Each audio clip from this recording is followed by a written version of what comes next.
right from the 1960s, when Nigeria got its independence, the first coup, corruption was mentioned. As in, how can the people now contribute in this fight against corruption? When you look at it, fighting of corruption is not one man business. It's the teamwork. It's the teamwork.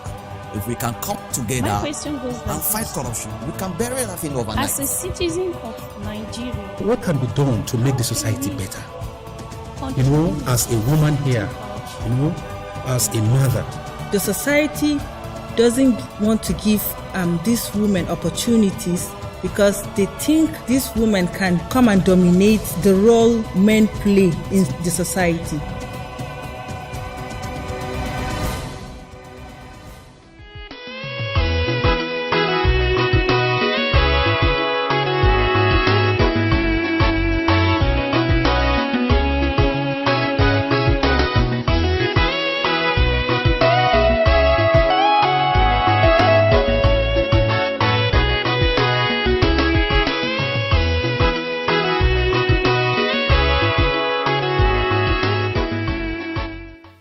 Hello and welcome to this week's episode of the program, The Advocate. My name is Jack Vincent Fidelis and I'm your host. On the program today, as usual, we deliberate on issues of anti-corruption and issues of accountability in governance. To discuss this with me, I have Abubakar Sadiq Muazu. Abubakar Sadiq Muazu is the chapter lead, Connected Development, Follow the Money. Sir, you're welcome. Thank you for having me.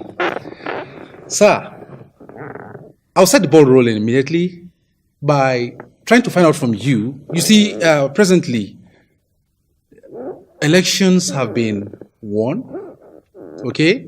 And now we know who our political leaders are. Now the point is, how or what can political leaders do differently to positively affect the lives of the masses? Yeah, thank you for this great question. As you know, leadership is all about governance. Yeah.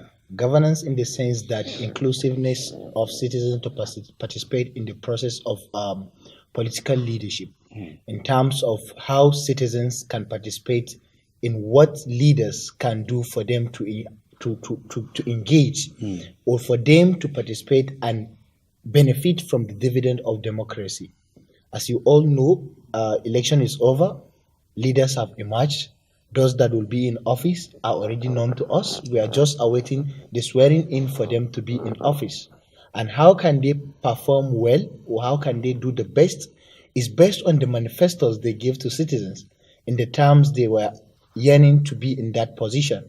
Because for every leader or for every citizens that voted for a leader presently, is that there was a manifesto that was being shared to him, for him to know, to gauge the performance of that candidate that will lead him. So presently, leaders are here to, mostly what we are supposed to have now is how they can actualize that manifesto, how they can actualize those policies that they have done their election with, how they can engage citizens in actualizing those laid down policies and documents they have participated during the election, during the process of campaign promises and other things. Thank you very much. Well, I appreciate that. And now, we are in a totally new dispensation, so to speak. Like you've rightly pointed out, political leaders now know their stand. Corruption and accountability still plays a major role in society. That's a very big problem. Okay? What can be done? How can we check these things? How can these things be checked? Or what parameters can these leaders set for themselves to attain in terms of shunning corruption and lack of accountability in the system? Yeah, actually, if I may start from the state level up to the federal level, you may see that there are a lot of states across the nation that are participating in the process of the open government partnership, of which you can gauge their performance in terms of transparency and accountability. And in in the nation entirely, we know Nigeria is part of the open government partnership. They are members to that they signed to be members to those partnership, and as well as in some states across the nation.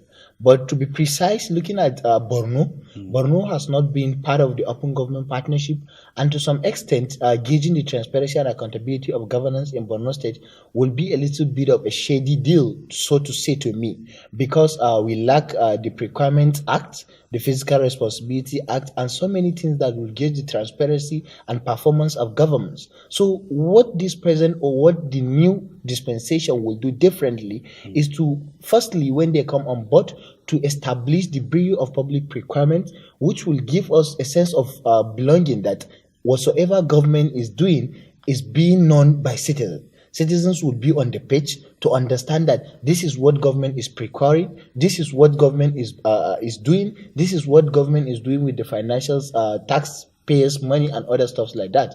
And as well as to reform institutions. What I mean by reforming institutions is that to engage in the budget, in the Ministry of Budget and Planning, to see that those ministries are performing well, to see that there are a lot of reform, a lot of changes that will make sure that this dispensation will have a very good reputation in the face of citizens. So what I may suggest, or what I will advocate for the incoming administration, is the establishment of a Bureau of Public Procurement, and as well as reform in institution to abide with the Freedom of Information Act and many more. All these things will give us citizens to understand that the government is ready to be transparent, the government is ready to be accountable on its spending, and many more. Thank you very much. Thank you. And now you see, as a professional, as the chapter lead connected development, follow the money.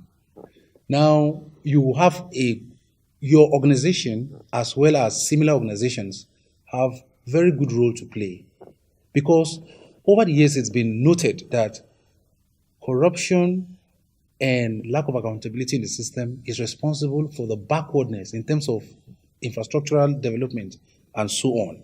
Okay, so coming from your standpoint, what will be your advice to these people? Yeah, you see, looking at our organization or looking at the work we do as a young activists, young advocates, usually what we do, we try to engage the governance sites in the sense that we track capital expenditure, we track infrastructural development, whatsoever public funds that were being allocated in terms of healthcare facilities, in terms of school facilities, in terms of water facilities in the grassroots. We try to see that we follow all those funds to ensure that money meant for public is judiciously utilized, and as well as is being put in place in a very effective manner that citizens will benefit from it. And we have been given feedback. We have a feedback mechanism whereby whenever we track projects, we do give feedback to government, giving them feedback to know exactly what contractors are doing with their money, what their institution, that is to say ministries, agencies, parastatals are doing with those funds, so as to see that if there are gaps, for them to fill those gaps. And for this incoming administration, we will ensure that whenever they make releases in terms of funds for implementation of projects in the grassroots, we follow up with those projects to ensure that citizens in the grassroots, common man in the grassroots that have not been in school, participated in ensuring that those funds are accountable, those funds are being spent in a very transparent and efficient manner. Okay, from your experience, have you noticed any kind of improvement as a result of your input? Yeah, so to say, I may recall last year we conducted an activity in tracking a constituency project, of which after the tracking of those constituency projects we engaged with the state SUBEB, that is State Universal Basic Education Board, which they are not aware. They were not in the picture of those implementation of the project. And as well as the result of that advocacy we did, SUBEB sent a letter to UBEC requesting them to return the remaining classroom to a existing school facility. Today, as I'm talking to you now, in Memusari Primary School, the school is at a completion stage. So this is how citizens can demand for accountability, can demand for transparency in the implementation of projects. And all these things will yield the results. Whatsoever we are seeing, funds that government spends are meant for citizens. Citizens need to participate. Citizens need to be inclusive in the process of governance. So if we participate in the process, all these things will improve. So our engagement with them, and as well as the feedback mechanism we give, gave a lot of feedback. And as well as some of the projects we track across the state, that we give feedback to the ministry's implementing agency, that question contractors of the standard of qualities of the materials they are using. So all these things, if citizens themselves can stand on their feet to request of the on transparency and accountability, a lot can be achieved. Not even what you are seeing across the state, but a lot can be achieved even in the grassroots level.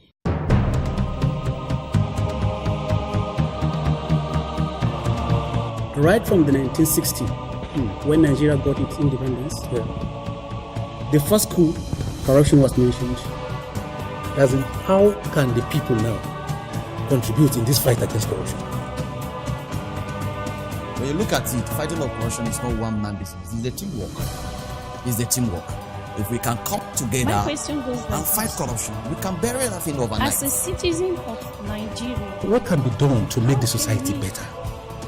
You know, as a woman here, you know, as a mother. The society doesn't want to give these women opportunities because they think these women can come and dominate the role men play in the society. In case you're just joining us, the program is The Advocate, a program designed to deliberate on issues of anti-corruption and accountability in governance. My guest, Abubakar Sadiq Muazu, has been doing justice to the topic. You see, there's something about the masses in Nigeria. They seem to be quite docile. You know, when you go on social media, you notice that Nigerians are really vocal on social media. Okay? There is a lot of engagement and participation going on there.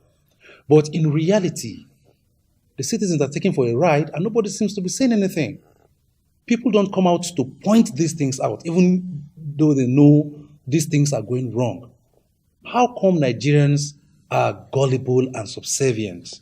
You see, what can be done? What mobilization can be done to change this? Yeah, you see, a lot can be done. And as well as when you see the social media is a platform that citizens have right and freely they engage with some of the decision makers and as well as our leaders. Some of our leaders are on that platform.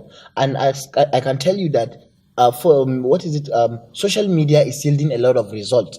But when it comes to physical participation, a lot of citizens are afraid of intimidation. We have a lot of young people that can advocate, a lot of young people that can track the process of all these things that we're talking about, but they are afraid of intimidation. Intimidation by the political leaders, intimidation by their relatives, intimidation by their parents, intimidation by our security agencies. This has to be changed. Yeah, the changing of the narrative has to come from what leaders do themselves, because these leaders need to be accountable. I'm being specific on the intimidation of the masses. Yeah. What can be done differently to ensure they become bold enough to speak out? Though northern Nigeria, as opposed to southern Nigeria, has a bigger problem. That's so to speak, because I understand the reverence we have for elders in this part of the country. Over there in the south, I know that there are people who are really vocal. They are radicals. They are known.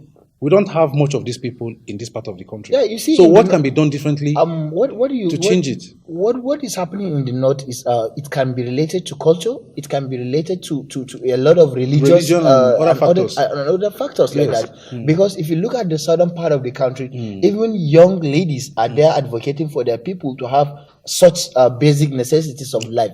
But here in the north, a young person that can stand on his feet to advocate for those rights will be a little bit of sidelined in the society. A little bit that someone is coming up with something that the society is not part of the norms of the society. But how can this be changed? This have started changing in the sense that our religious leaders have started advocating that participation in the process of governance is not for government only, but for citizens to participate in the process. And as well as some of our teachers in school, you will see young people talking about how leadership and governance should be done. There are a lot of reforms that have started coming up, a lot of physical changes in our mindset, behavioral changes in our mindset. There are a lot of programs that is changing our mindset. For example, the advocate program that we're having now, this thing will go viral in our radio programs, in our TV programs, and many more. So it is changing and changing and changing the perception of people, changing the behaviors of people. You see young people standing on their feet to understand that we need to participate in this process. So our leaders, our parents in the grassroots need to understand that their children have a lot to render, a lot to give for the benefit of the society. They need to motivate them not to even cause intimidation to them or to give them havoc or afraid that something wrong will happen to them. So right now, as I'm talking to you, I'm a young person. I'm in my 20s, and young people that are coming are trying to see even someone that is in our age bracket is doing something. Why can't we do it? So I'm trying to change the narratives. I'm trying to change how young people think. If I can achieve this, any other young people can achieve it. So within my peers, a lot of people are joining the team to advocate of all these things that I'm doing now. I may tell you that we started this process of what I'm doing with less than 5 people. But today, as I'm talking to you, I have nothing less than 25 people that I'm working with, not volunteering with, working with to see that they are participating in the process of this engagement. And I have a lot of volunteers working after me. I have nothing less than 200 to 300 people across the state that are amplifying the voice of their people in the grassroots. So all these things that we're talking about, there are changes, there are behavioral changes as a result of the programs and radio shows that we're having. A lot of people are aware now. A lot of sensitization has been done. Yeah, I understand that very much. Thank you. I appreciate the much you've said so far. You see, what you do, your work, to a very large extent, has something to do with the anti-graft agencies that we have in Nigeria. I want to give you an instance. The Nigerian police and then the Nigerian army, sometimes we hear there is this clash between them. Okay? I just hope we don't have a similar clash between your organization and organizations that are into similar things that you do. And I'm sure we don't have this part also between the anti-graft agencies that we have, especially the ICPC and the EFCC. I don't know if there's any kind of synergy between them. You see, within Nigeria itself, we have anti-graft agencies, so to say. We have the EFCC, we have the ICPC, and of recent, we have the Financial Intelligence Monitoring Unit, the aspect whereby they monitor the outcomes of monies that is being taken out of the country and other things like that. The conflict sensitivity of the institutions is something that you can't shade away from it.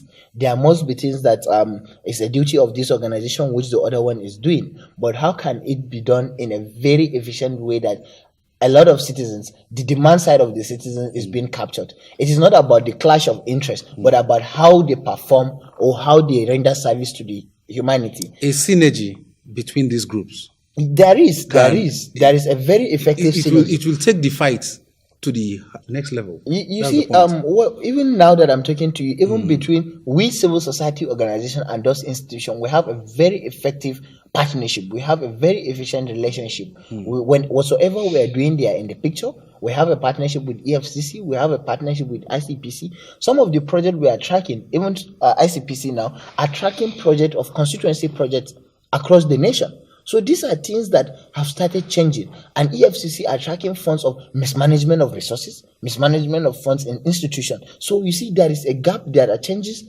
within these two institutions. This one is focusing on infrastructure, while the other one is focusing on funds that are meant to impact the life of citizens, and as well as other things. EFCC, what they do, they don't usually take civil issues, they don't rely on civil issues, but institutional issues and other things like that. But ICPC, individual issues and civil issues are being tackled there. So these are things that they have different angles. They address issue of transparency and accountability. And by this time around, I hope to see a lot more of reform when it comes to the new dispensation of new dispensation of this administration, because it's just a roll up in the federal level, but in the state we have different governors coming in. So I'm assuming and hoping that these state governors will make a lot of reforms in terms of Bureau of Public Requirements Act, in terms of how project is being awarded, in terms of bidding, public, being open budget system, accountability, transparency, and participation, and other things like that. Thank you. So we're hoping to see a lot of reform in the new dispensation. Thanks a lot. Well, in case you're just joining us, the program is The Advocate.